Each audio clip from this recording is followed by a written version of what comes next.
जय हिंद दोस्तों, स्वागत है आपका अपना study platform Saroj selection point पे। तो कैसे हैं आप लोग? आई होप बहुत अच्छे होंगे, बहुत तंदुरुस्त होंगे। तो जैसा कि आप लोग जानते हैं, रेलवे आरपीएफ एसआई का एग्ज़ाम आप लोगों के सामने है। यानी कि रेलवे के इस एसआई का जो आरपीएफ एसआई का जो एग्ज़ाम है वो बिल्कुल नज़दीक है। उसी को देखते हुए आज हम मोस्ट इंपॉर्टेंट जीके जीएस की क्लास लेके आए हैं। ये इतने इंपॉर्टेंट जीके जीएस के क्वेश्चन हैं जो आपके आने वाले एग्ज़ाम के लिए, यानी कि रेलवे के आप किसी भी तरह के एग्ज़ाम की तैयारी कर रहे हैं, यानी कि रेलवे के किसी भी विभाग की तैयारी कर रहे हैं, वो चाहे एनटीपीसी हो या आरपीएफ कांस्टेबल हो, आरपीएफ एसआई हो या एएलपी हो या ग्रुप डी हो, सभी तरह की परीक्षाओं के लिए ये जो 30 क्वेश्चन हैं, टॉप 30 क्वेश्चन बहुत ज़्यादा यूजफुल और हेल्पफुल साबित होने वाले हैं।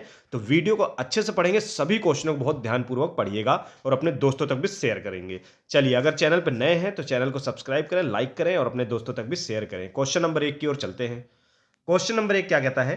कनिष्क किस वंश का महाराजा था?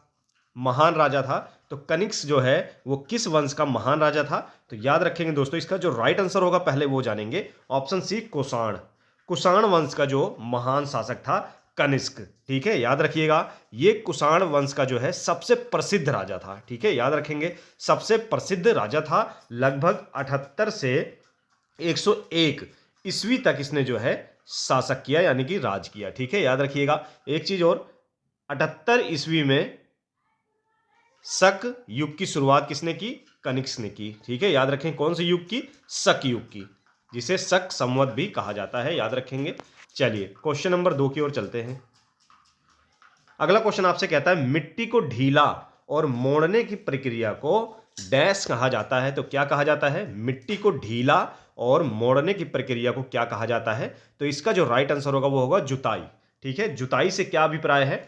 तो इसको ढीला और मोड़ने की प्रक्रिया क्यों कहा जाता है? कि जब जुताई की जाती है, वो चाहे ट्रैक्टर द्वारा किया जाता हो या किसी भी प्रकार से किया जाता हो, तो जो मिट्टी होती है, मिट्टी में जो तत्व होते हैं वो नीचे अंदर तक पहुंच जाते हैं। ठीक है, जब जुताई होती है तो पूरी तरह से मिट्टी वहां पर खुदरी हो जाती है और मिट्टी नीचे तक पहुंच जाती है, यानी कि जो महत्वपूर्ण तत्व हैं, पोषक तत्व हैं, वो मिट्टी में पूरी तरह से घुल मिल जाते हैं। ठीक है, इस वजह से क्या होता है, जो मिट्टी होती है वो बहुत ज्यादा उपजाऊ हो जाती है। ठीक है, याद रखिएगा, जुताई से क्या होता है? मिट्टी बहुत ज्यादा उपजाऊ हो जाती है। चलिए आगे बढ़ते हैं। अगला क्वेश्चन क्या कहता है? मार्तंड सूर्य मंदिर कहां पर स्थित है? मार्तंड का सूर्य मंदिर कहां पर स्थित है? तो याद रखेंगे दोस्तों, ये कहां पर है? कश्मीर में है। ठीक है, मार्तंड का सूर्य मंदिर कहां पर है? यह है कश्मीर में। ठीक है, याद रखिएगा, कहां पर है? कश्मीर में। एक चीज और, एक कोणार्क सूर्य मंदिर बहुत ही प्रसिद्ध है और कई बार एग्जामों में रिपीट हुआ है। एक बार नहीं, ये लगभग दसों बार रिपीट हो चुका है।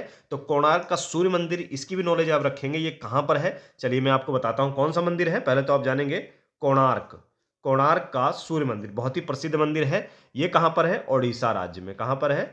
ओडिशा राज्य में। याद रखेंगे, कहां पर है? ओडिशा राज्य। और आपका क्वेश्चन यहां पर क्या कहता है? मार्तंड सूर्य, तो ये कश्मीर में है। याद रखिएगा। चलिए अगला क्वेश्चन। अगला क्वेश्चन आपसे क्या कहता है? निम्नलिखित में से कौन दुनिया में सबसे अधिक बारिश वाला स्थान है? तो दुनिया में जो सबसे ज्यादा बारिश कहां पर होती है? तो याद रखेंगे वो है मौसिन राम। ठीक है, मौसिन राम में है। कहां पर है? दुनिया में सबसे ज्यादा जो बारिश होती है वो कहां पर होती है दोस्तों? वो होती है मौसिन राम में। ये कहां पर है? ये भारत के मेघालय राज्य में है। कहां पर? मेघालय राज्य में। इससे पहले चिरापुंजी हुआ करता था, वो भी मेघालय में ही है। पर इस टाइम वर्तमान समय में मौसिन राम में जो है सबसे ज्यादा बारिश होती है पूरे विश्व में। ये है मेघालय राज्य में। ठीक है, और मेघालय में कहां पर? खासी हिल्स एक जिला है। मेघालय में कौन सा जिला है? खासी हिल्स। ठीक है, खासी हिल्स पहाड़ी पर है, एक जिला है पहाड़ी पर, जहां पर क्या होता है? सबसे ज्यादा वर्षा होती है मौसिन राम में। याद रखिएगा। चलिए आगे बढ़ेंगे। अगला क्वेश्चन आपसे क्या कहता है? राष्ट्रपति की अनुपस्थिति में, यानी कि जब राष्ट्रपति अपसेंट होते हैं, ठीक है, तो भारत का कार्यवाहक राष्ट्रपति कौन होता है? यानी कि अगर राष्ट्रपति उपस्थित नहीं है, ठीक है, अपसेंट है, तो फिर क्या होता है? उनका कार्यभार कौन संभालता है? तो याद रखेंगे उपराष्ट्रपति। ठीक है, भारत का जो उपराष्ट्रपति होता है, राष्ट्रपति के ना होते हुए उनका कार्यभार संभालता है, उनकी ड्यूटी उपराष्ट्रपति द्वारा की जाती है। ठीक है, याद रखिएगा। और एक चीज और, अनुच्छेद 63 क्या कहता है? अनुच्छेद 63 याद रखेंगे। अनुच्छेद 63 क्या कहता है? कि भारत का एक उपराष्ट्रपति होगा। क्या होगा? भारत का एक उपराष्ट्रपति होगा। ठीक है, ये सभी चीजें भी आप नोट डाउन करेंगे क्योंकि आपसे एग्जाम में कुछ भी पूछे जा सकते हैं। याद रखिएगा। आरपीएफ एसआई की वैकेंसी यानी कि आरपीएफ एसआई का जो एग्जाम है वो बिल्कुल नजदीक है दोस्तों। तो इसी वजह से हम मोस्ट इंपोर्टेंट जीके जीएस लेके आए हैं और रोज डेली लेके आएंगे। बस आप हमारे साथ ऐसे ही जुड़े रहिए, ठीक है, याद रखिएगा। चलिए, रोज डेली आपको जीके जीएस का प्रैक्टिस सेट और मोस्ट इंपोर्टेंट टॉपिक और क्वेश्चन देखने को मिलेंगे। निम्नलिखित में से कौन सा दुनिया का सबसे ऊंचा पठार है?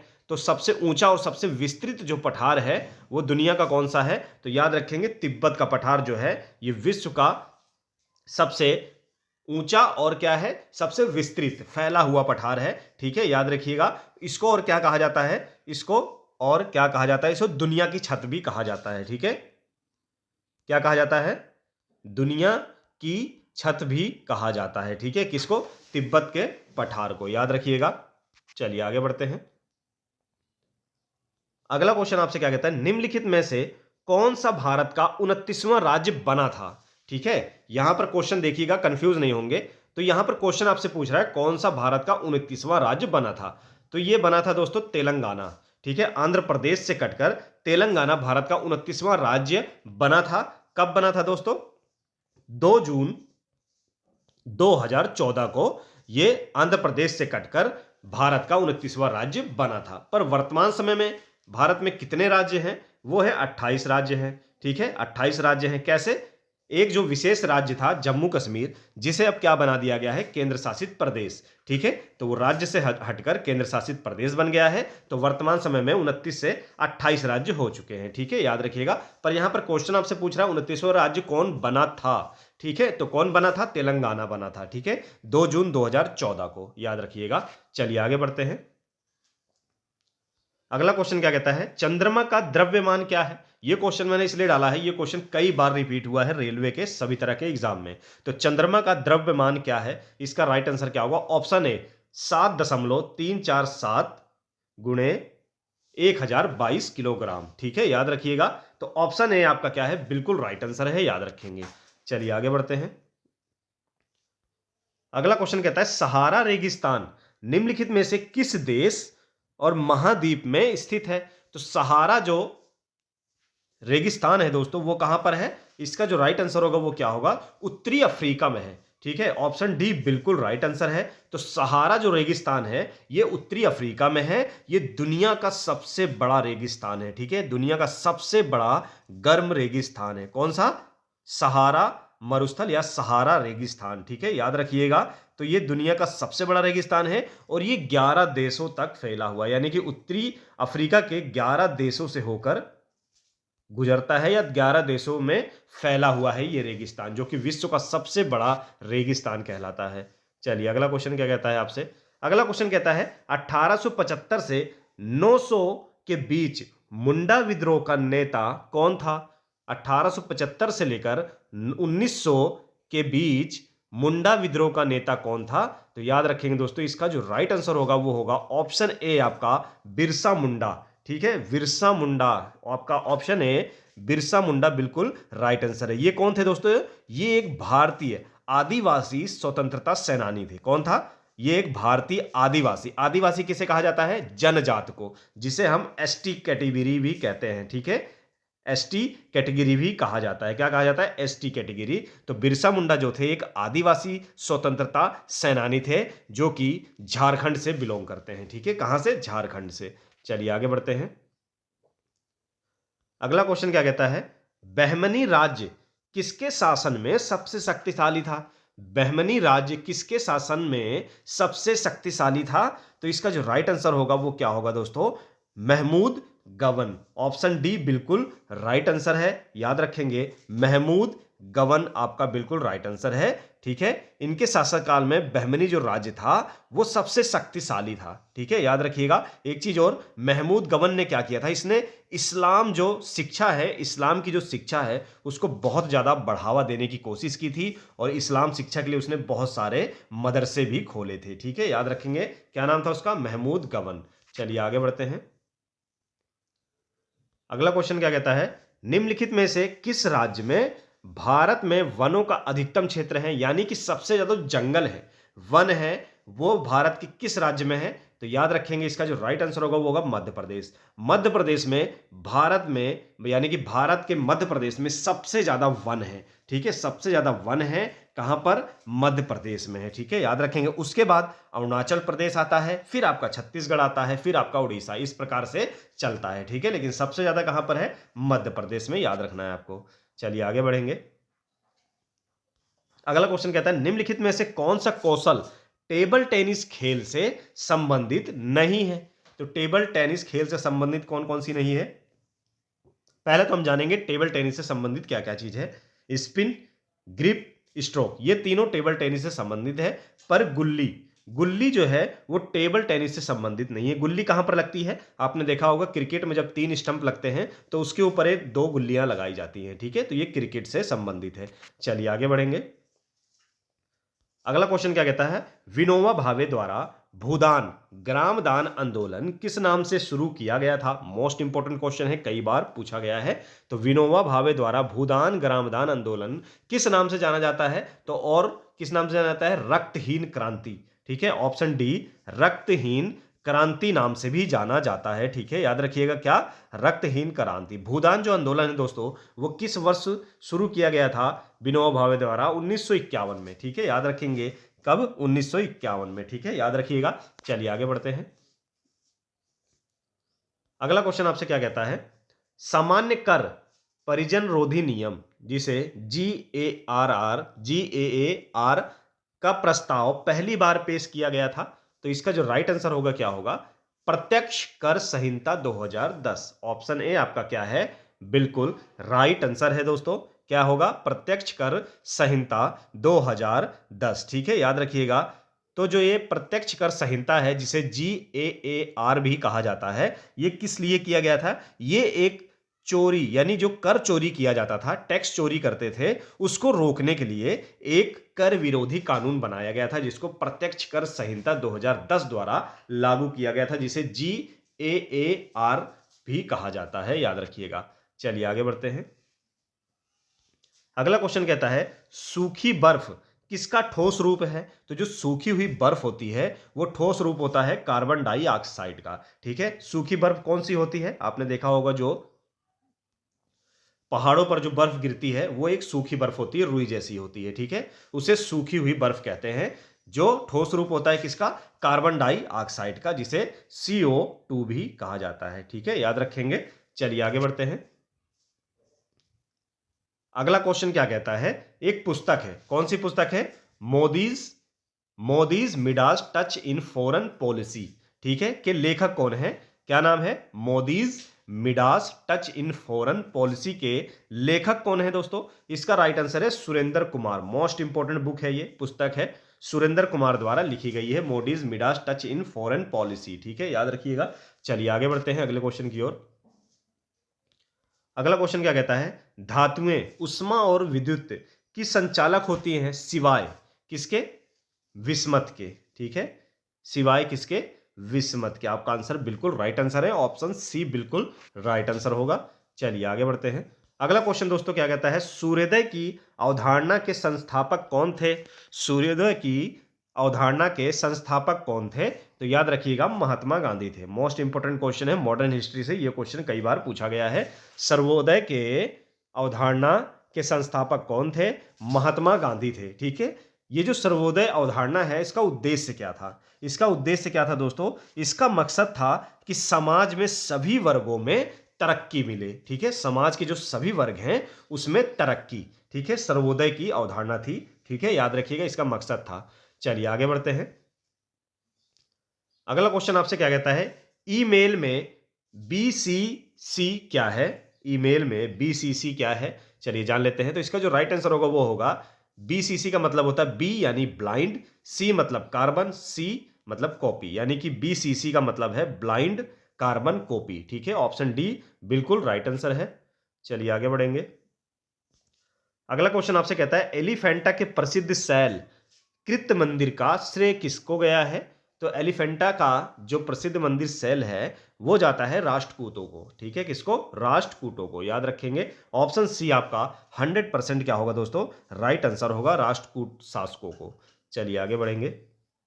अगला क्वेश्चन, प्लासी की लड़ाई किसके बीच लड़ी गई थी? तो प्लासी की जो लड़ाई थी वो किसके बीच लड़ी गई थी? सबसे पहले तो लड़ी कब गई थी, ठीक है, तो ये लड़ी गई थी 23 जून 1757 को प्लासी की लड़ाई लड़ी गई थी और लड़ी गई थी सिराजुद्दौला और रॉबर्ट क्लाइव के बीच में लड़ा गया था। ऑप्शन सी यानी कि बिल्कुल राइट आंसर है। डेट भी याद रखेंगे 23 जून 1757 और किसके बीच में लड़ी गई थी? सिराजुद्दौला और रॉबर्ट क्लाइव के बीच में लड़ी गई थी। चलिए अगला क्वेश्चन, क्वेश्चन नंबर 23 देखिए क्या कहता है। 1905 में बंगाल विभाजन हुआ, ठीक है। फलस्वरूप एक आंदोलन आगे बढ़ा था जिसका नाम है, ठीक है, 1905 में। यहां आपके दो क्वेश्चन बनते हैं। एक तो यहां पर आपका आंसर दिया गया सीधा सीधा कि जो बंगाल का विभाजन हुआ था वो कब हुआ, यहां पर साफ लिख दिया गया है 1905 में बंगाल का विभाजन हुआ, ठीक है। उसके बाद आंदोलन आगे बढ़ा जिसका नाम था, तो क्या था? स्वदेशी आंदोलन। ऑप्शन बी बिल्कुल राइट आंसर है, स्वदेशी आंदोलन द्वारा बढ़ा, ठीक है। याद रखेंगे क्या? ऑप्शन बी स्वदेशी आंदोलन। चलिए एक चीज कोई बच्चा बताएगा, कमेंट बॉक्स में इसका आंसर देंगे कि 1905 में जब बंगाल का विभाजन हुआ उस समय गवर्नर जनरल कौन था? चलिए बताएंगे। तो गवर्नर जनरल कौन था? चलिए मैं आपको बताता हूं। तो याद रखेंगे 1905 में जब बंगाल का विभाजन हुआ उस समय जो गवर्नर जनरल था वो था लॉर्ड कर्जन। ये चीज भी याद रखेंगे, कई बार पूछा गया है। कौन था? लॉर्ड कर्जन, याद रखिएगा, ठीक है। चलिए आगे बढ़ते हैं। अगला क्वेश्चन आपसे क्या कहता है? मृदा रहित कृषि को क्या कहते हैं? मृदा रहित कृषि को क्या कहते हैं? तो इसका जो राइट आंसर होगा वो क्या होगा? तो याद रखेंगे जल संवर्धन, ठीक है। ऑप्शन सी आपका 100% राइट आंसर होगा। क्या होगा? जल संवर्धन आपका बिल्कुल राइट आंसर है, याद रखेंगे सभी लोग। चलिए अगला क्वेश्चन देखिएगा क्या कहता है। भारतीय खाद्य निगम की स्थापना की गई थी, मोस्ट इंपोर्टेंट क्वेश्चन है, इकोनॉमिक्स से यह क्वेश्चन बहुत बार पूछा गया है। तो भारतीय खाद्य निगम की स्थापना कहां पर हुई थी? तो याद रखेंगे दोस्तों इसका जो राइट आंसर होगा वो होगा आपका स्थापना की गई थी तो अन्न प्राप्त करने के लिए की गई थी। बिल्कुल सही बात है, ये अन्न प्राप्त करने के लिए की गई थी। अन्न के भंडार के लिए की गई थी, ये भी आपका आंसर बिल्कुल सही है। अन्न के आयात के लिए की गई थी, ये भी सही। यानी कि ए, बी और सी यानी कि तीनों ऑप्शन बिल्कुल इससे मेल खाते हैं और इसीलिए इसकी स्थापना की गई थी। तो उपयुक्त सभी यानी कि ऑप्शन डी बिल्कुल राइट आंसर है। चलिए ये तो था कि किस चीज के लिए भारतीय खाद्य निगम की स्थापना की गई थी। यही आपसे पूछ ले कि भारतीय खाद्य निगम की स्थापना किस वर्ष हुई थी, ठीक है। ये भी आप नोट डाउन करेंगे। तो याद रखेंगे दोस्तों 14 जनवरी, ठीक है, 14 जनवरी 1965 को, ठीक है, 1965 को भारतीय खाद्य निगम की स्थापना की गई थी, ठीक है, याद रखेंगे। चलिए आगे बढ़ेंगे। अगला क्वेश्चन आपसे क्या कहता है? भारतीय संविधान में शामिल नीति निर्देशक सिद्धांत किसके संविधान से प्रेरित है? तो जो नीति निर्देशक सिद्धांत है वो किस देश से लिया गया है दोस्तों? तो इसका जो राइट आंसर होगा वो होगा आयरलैंड, ठीक है, याद रखेंगे आयरलैंड देश से लिया गया है क्या? नीति निर्देशक सिद्धांत। चलिए आगे बढ़ेंगे। अगला क्वेश्चन आपसे कहता है हरी पत्तियों का पौधा लाल रोशनी में रखने पर कैसा दिखाई देता है? यानी कि जो हरी पत्ती वाला पौधा होता है अगर उस पर लाल रोशनी मारी जाए तो वो पत्ता किस कलर का दिखाई देगा? तो वो देगा काले रंग का, ठीक है। ये क्वेश्चन भी रेलवे में कई बार पूछा है और एसएससी में भी कई बार पूछा गया है। तो कैसा दिखाई देगा? काले रंग का। चलिए आगे बढ़ेंगे। अगला क्वेश्चन आपसे क्या कहता है? निम्नलिखित में से किस समझौते का लक्ष्य हिंदू मुस्लिम मतभेद को सुलझाना था? यानी कि ऐसा कौन सा समझौता था जो हिंदू मुस्लिम मतभेद को सुलझाना था? कौन सा था? तो ये था लखनऊ समझौता, ठीक है। लखनऊ समझौता हुआ था एक जिसमें हिंदू मुस्लिम मतभेद को सुलझाना था और ये समझौता हुआ था दोस्तों कब? 1916 में। डेट भी याद रखेंगे, कई बार डेट भी पूछ लेता है। 1916 में ये समझौता हुआ था, याद रखेंगे। चलिए अगला क्वेश्चन आपसे क्या कहता है? अगला क्वेश्चन कहता है जिस समय भारत को स्वतंत्रता प्राप्त हुई उस समय इंग्लैंड का प्रधानमंत्री कौन था? तो भारत को स्वतंत्रता प्राप्त हुई सभी को पता है 15 अगस्त 1947 को। तो 1947 को उस समय ब्रिटेन का प्रधानमंत्री कौन था? तो याद रखेंगे दोस्तों इसका जो राइट आंसर होगा वो क्या होगा आपका? क्लीमेंट एडली। इनका पूरा नाम था क्लीमेंट एडली। ऑप्शन ए बिल्कुल राइट आंसर है, याद रखिएगा क्लीमेंट एडली। चलिए हम अपने आखिरी क्वेश्चन की ओर आते हैं। तो चलिए हमारा आखिरी क्वेश्चन यानी कि 30वां क्वेश्चन क्या कहता है आपसे? मृदा का प्रयोग किए बिना पौधों को उगाया जा सकता है? यानी कि मिट्टी का प्रयोग किए बिना भी पौधों को उगाया जा सकता है, ये पॉसिबल है। तो किस किस तरह से पॉसिबल है? पोषक घोल में पौधे को उगाया जा सकता है, ठीक है। पोषक घोल होता है एक, जल में बहुत सारे पोषक तत्व डाले जाते हैं जो पौधों के लिए उपयोगी होते हैं और इसको और क्या कहा जाता है? हाइड्रोपोनिक्स, ठीक है। क्या कहा जाता है? हाइड्रोपोनिक्स,